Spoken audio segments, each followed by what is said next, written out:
1600 की उस ठंडी रात मराठा साम्राज्य की हवाओं में एक अजीब सा सन्नाटा था। पर कोई नहीं जानता था कि इसी रात एक साजिश लिखी जा रही है।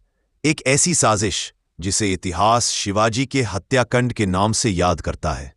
शिवाजी महाराज का डंका पूरे हिंदुस्तान में बज रहा था और दुश्मन उनके नाम से कांपते थे।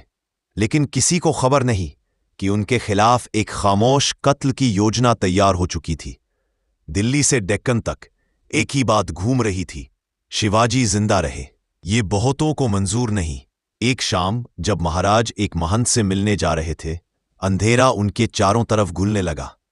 पीछे से हल्की सी खनाक और फिर एक आदमी, चेहरा कपड़े से ढका हुआ, हाथ में चमकता हुआ खंजर।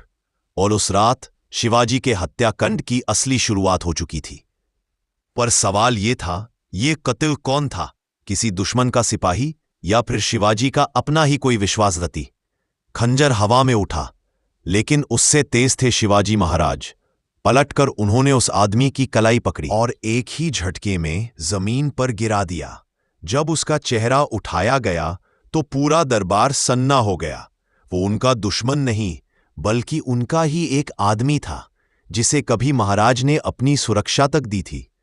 पूछताछ में पता चला, इस हत्याकांड के पीछे एक पूरी सुल्तानत की योजना थी।